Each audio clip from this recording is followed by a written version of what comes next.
have bloodshot eyes, apparently. Cheap bullshit artist. Michael, drums. That's it. That's it. Drums and stems. I'm Matthew Nichols, born in Australia. Spent all my life there. Very glad to be this far away from home. I'm Jac Dalton. I'm the person Jac Dalton. The band is Jac Dalton as well. The front man, the politician, the queller of arguments and stuff, and the guys that get to give them the good news as well as the bad. So, Steve, rhythm guitars. I'm the poster pin-up boy. for crop failure.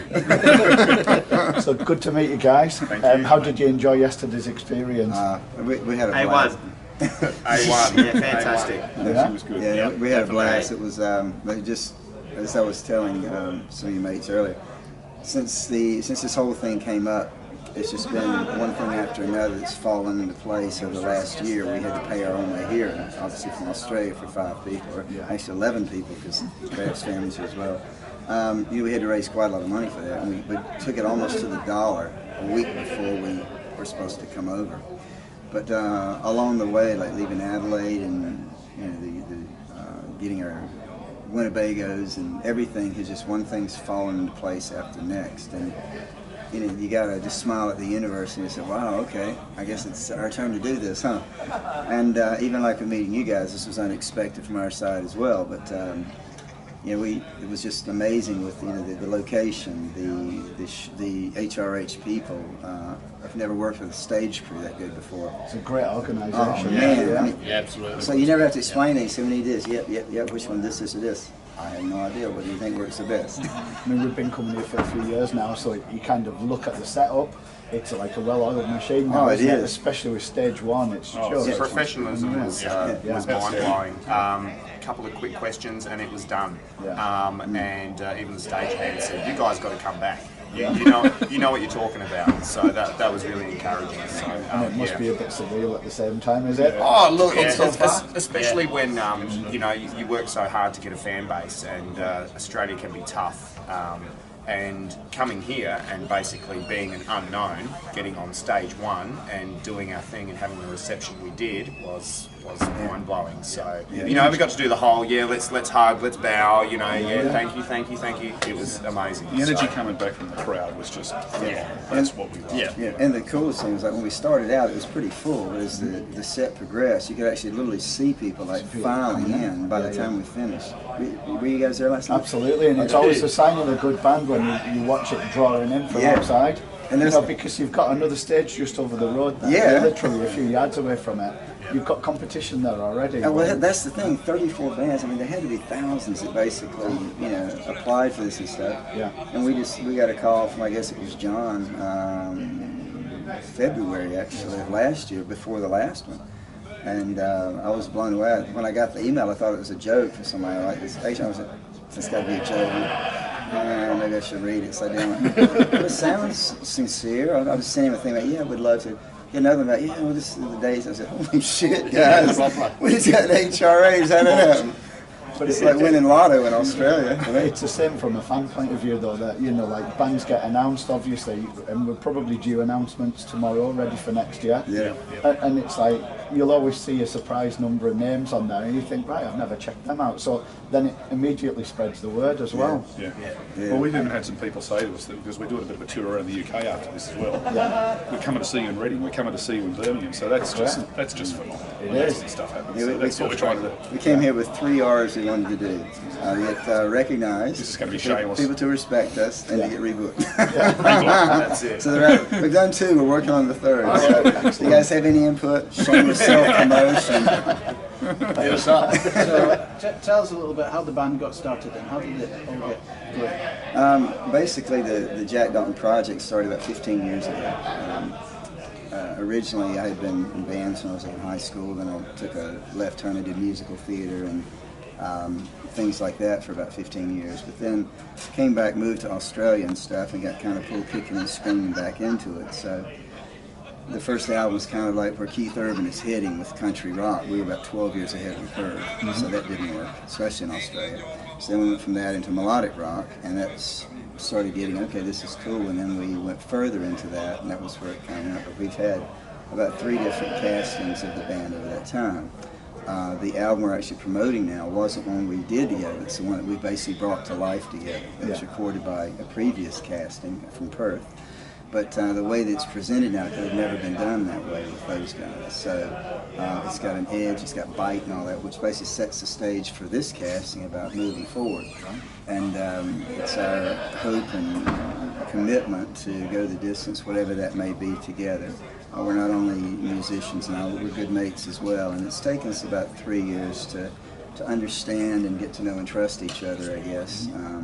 So have you got new material that you're already working on, though, so that as a unit now that you're actually... Yes, the good thing is these two guys, they have a lot of stuff they're working on. They've worked together for a few years, and they'll get together.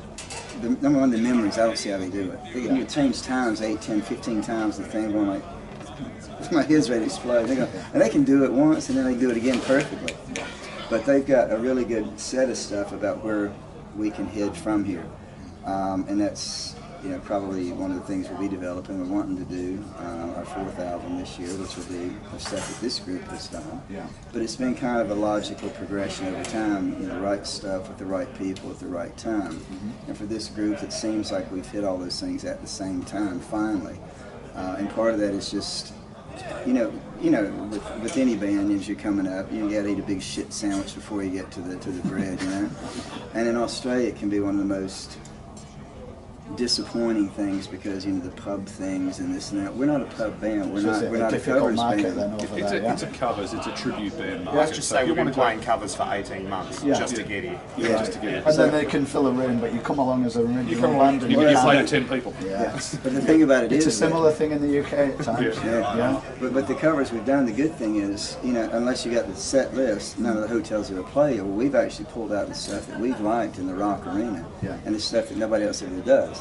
So while we have kind of put a big toe into that to kind of get the funding and all with a goal in mind, we've at least had a really good time picking the stuff that's helped us hone and polish our original stuff. So we haven't wasted anything. We've embraced that. The minute somebody you're in original, somebody says you got to be covered, it's like, oh, a train wreck. I had an aneurysm. And we all went through that, but the bottom line is we found things that we've liked and enjoyed, and the fact that we do them together, we have a ball on stage. Of people that haven't heard of the band, that start looking into it, what would you say your sound was? Who are your influences? Well, from all of us, it would be different. Trev, why don't we go around? That's probably the easiest way to answer that. You're a bit of a hymn fan. Yeah. No, not really. I come from the AC/DC Black Sabbath Judas Priest school, so riffs, melodies, flamboyant solos, and old school, like with the sword driven right through to the hill. Michael's a bit younger than me. He's played in hardcore bands. He's just an absolute fucking machine. This guy here is one of the hottest drummers you'll ever see. Thanks, brother. So the beautiful thing with this guy here is there's no limitations. Whatever I can create, he can accommodate, and our communication is flawless, seamless. So I've met a true musical brother in my life for the first time with this guy. Matty over here, he's a prodigy himself. He's just very philosophical. He's open-minded, and as far as his playing's concerned, just rhythmic and just on. Great performer, great tone. This guy's all about the tone. He's also a sound engineer. Steve over there, he is the supporting guitarist. He's just always there, just churning it out from behind.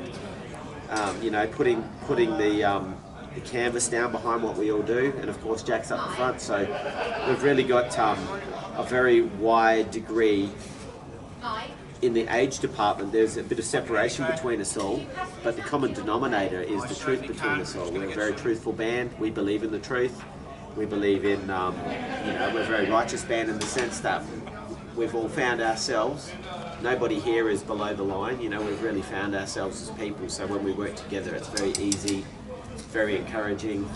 and feels really good.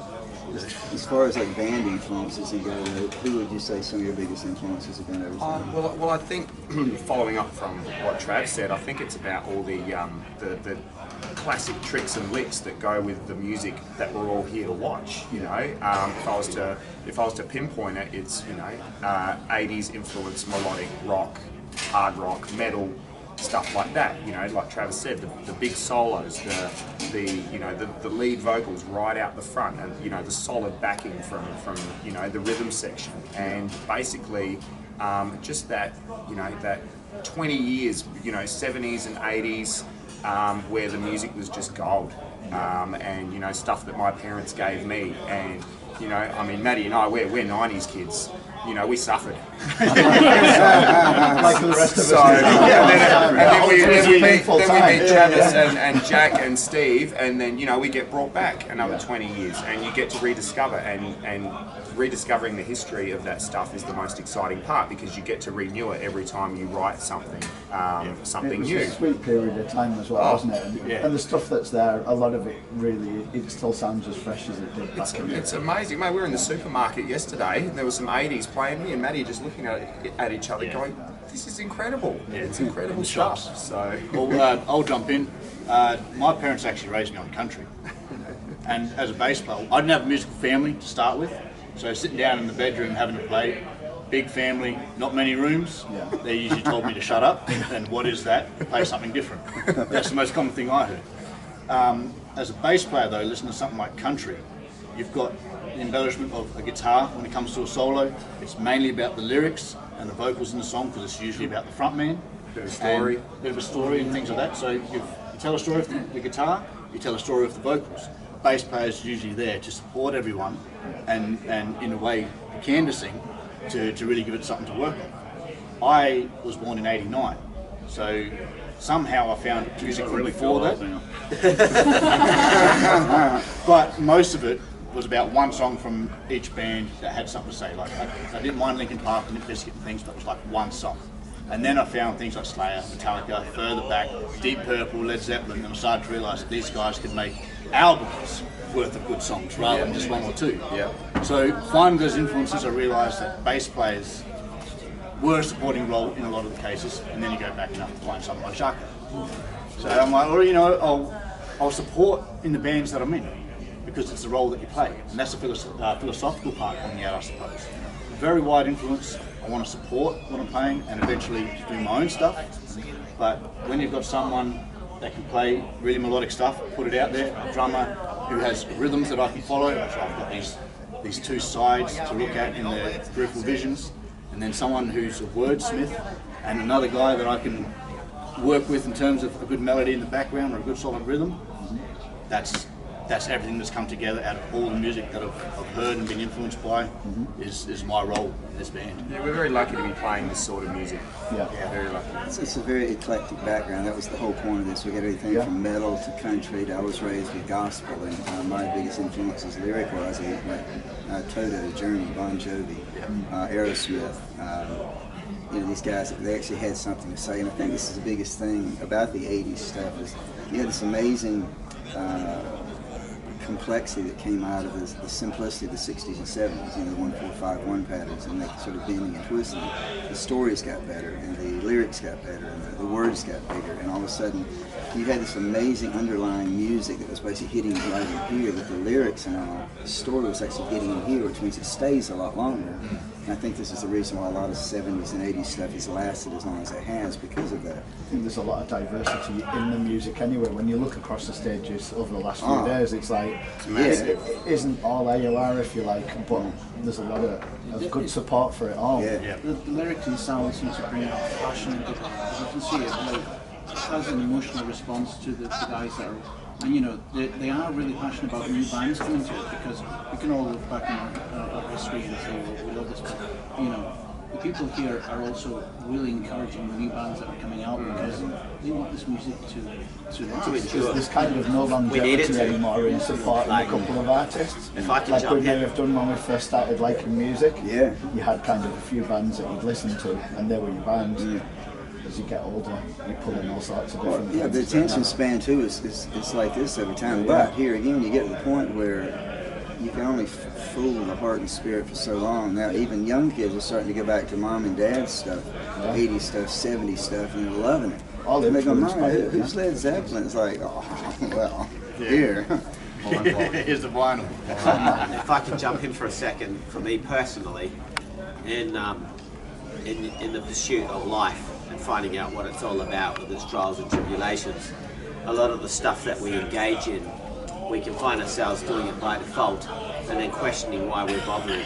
But when we come back to the things that spike the dynamic and the emotion in what we experience, for me personally, the styles of music that I've grown up on that I still hold so close to my heart, stronger than anything else, even more so stronger than when I started, and that's a beautiful thing.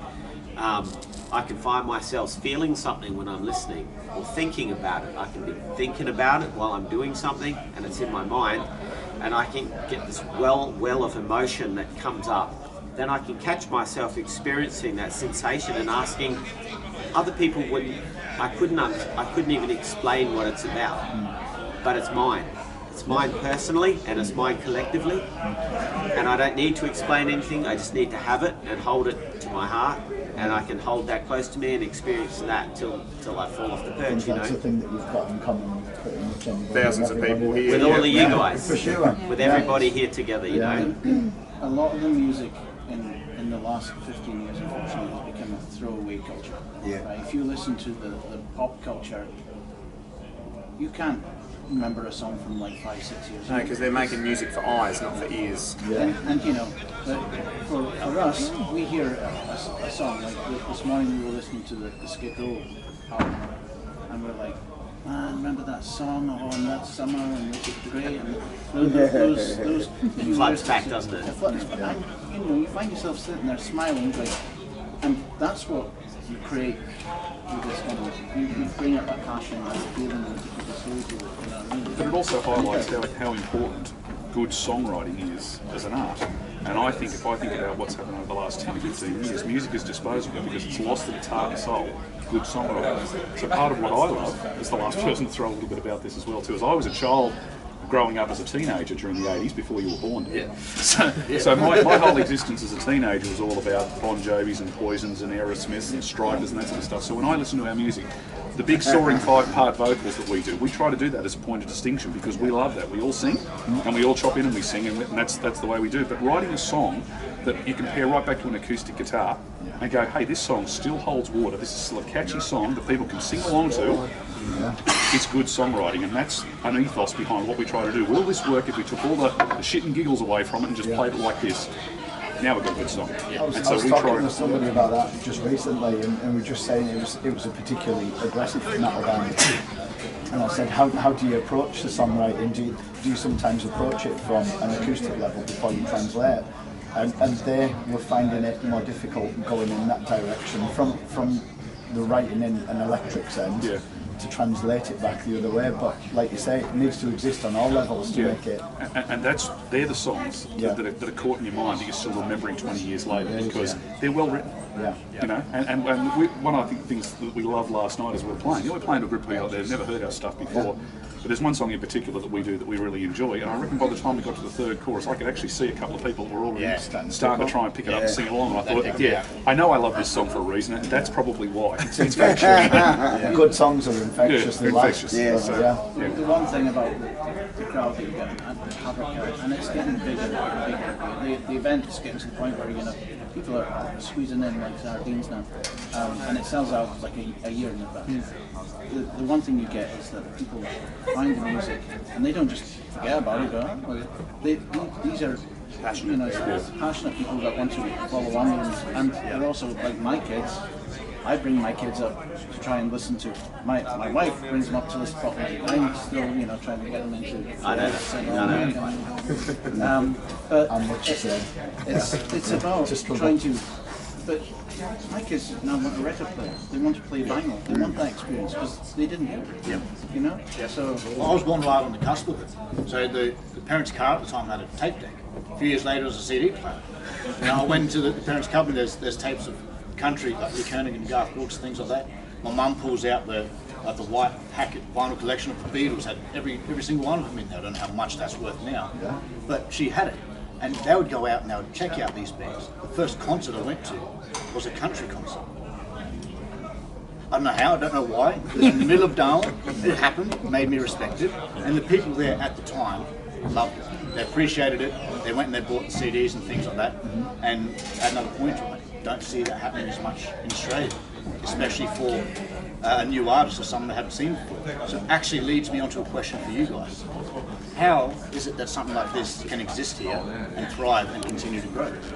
Why do you think that is? Because people have the excitement of the download culture and the throwaway culture lasted for a short while. You know, that's great, but let's get everything on a little machine and walk around. There's no connection. Kids aren't holding that thing. It's gone. People want to get back to listening to music and reading the album cover. I think there's another thing. We all know that metal originated from Birmingham, more or less, with those great bands like Sabbath, Judas Priest, Zeppelin, and what I'm noticing since I've been here, I'm just like, look at all these people here that love the same thing. How could we let something so great die? We got to hold on to it, and we got to hold on to that. Just like British people might hold the flag up. Maybe there's people that are into British family, and they'll buy all those plate sets, and spoons with the Queen on it, and all that shit. People here are going, we've made something. We got to hold on to it. We got to support it because it's got a great value to it, and it's encouraging. And for me, like in particular, British heavy metal is all about the underdog rising. It's all about support in the community. That's what I read into it, and that's why I'm a die-hard British metal fan. And I think, hey, when you've got a good thing, support it, hold on to it, spread it to the next generation, so they can experience that camaraderie, that sort of sense of community as well, which is clearly quite strong here, that I've seen everywhere. And getting around new bands. You know, for our generation in particular, a lot of the artists that we originally started out with are either no longer there or they're coming into the autumn of their careers, and it's like, unless you embrace the future, and it's something that's become more obvious over the last 10, 15 years, we don't have anything to go out to support anymore. My wife makes a coffee cake that her German grandmother has been making since her mother was making it, and her mother was making it. We still have it for birthdays. Every birthday we have that same thing. And where do you start? And it's so damn good that it's got to keep coming forever, and it will be. You know. And there are a lot of younger bands now playing this style of music. There's some great bands coming out in the UK that are playing this kind of music. There's a band that we really spoke called Walkway. They're playing this kind of music. They've got a great sound. So there are a lot of younger bands coming out with this music, which is great because we want it to progress. Well, it's next, the ripples of the original new wave of British heavy metal. It's going to keep rippling on, doesn't it? So where are your tour dates in the UK? Oh, you're going to look at me now, aren't you? We're at Birmingham at the Asylum this coming Tuesday. Then we go to Newcastle. That's a hell of a drive up to Clooney. It's a good venue. It's a good venue. Great venue. Excellent. We're playing at Sheffield at Sub 89. We're down at Reading at... Where's Reading Sub 89? Corporation at Reading, sorry. And then we're playing at the Underworld at 1. So 5 more shows over the next week. And not one Scotland show. Well, see, here's that. We actually tried getting into Glasgow and Edinburgh, and for whatever reason, the venues, they said, we've never heard of you guys, so no, sorry. So that was a bit disappointing because we had... That's a problem. They're lost. Well, it's a similar thing, it sounds like theirs in Australia. Even with us, if we've been there, we've been to the rounds and different things, it's like, if you haven't been there bleeding your guts out of your eyeballs for at least 20 years... Out of your asshole. Yeah. You got no chance. This is the funny thing, just as an aside. In Australia, it's the greatest place to create it and record it and all, but you can't sell it there. You don't have the population in. It's the world's greatest aftermarket down there. You hit it big over here, you come out and say, oh, you guys were great. You've always done, no, you didn't. You tried 20 years, you wouldn't even give us a pub yet. AC/DC was exactly the same. They didn't get crap. But the thing is, you will be exposed. Oh, this is Well, amazing. yeah, So, and this is the thing. It's like just having been here, understanding the ethos of it, and John's philosophy. You know what? We were believers before we got here, but just having been here and seen and experienced it. You know what? I'll sing the guy's praises till I'm 90 years old because he's on the right track, and he's doing it for all of us. The up and comings, the ones that are there, the ones who actually deserve an opportunity, not just paying dues, so to speak, but they've stuck it out from here. And he sees that. The guy's brilliant. I haven't met him yet, and I hope I do before we leave. But I just want to shake his hand and say, look, on behalf of every muser in the world, thank you. You know, if we never meet again, thank you. Where do people go to find your music? Where can they go to listen to it, check it out? So that, Well, our website is just jacdalton.com. Jack with no K? Yeah, Jac with no K, Dalton.com. We're also on iTunes and pretty much 250 other things out there. But if you go in there, there's 3 albums that we've done. The main one we're doing here is Most Powder Keg, the latest one, with a few songs from Icarus, which was the one before, just because they're great party songs for the crowd. Yeah. But yeah, so it's real easy to get. It's out there. And here's a novelty too. If they write to us on their website, we'll even email them out a CD as well. They can actually have a physical thing if they'd like. Something to actually hold and read. when we put the interview up, we'll put a link to the website as well. So Please do. Yeah, That'd be plenty great. of physical product going Only a on. physical product. And good luck with the rest of the tour, guys. Thanks Oh, we really did. and Thank you so Thanks much, very much for guys. your time. And Thanks, hopefully we'll HRH. see you in Scotland. Yeah. Cheers, guys. Pleasure. Thank you. Thanks, guys. Time, fellas, eh? And you can send another bell to that around.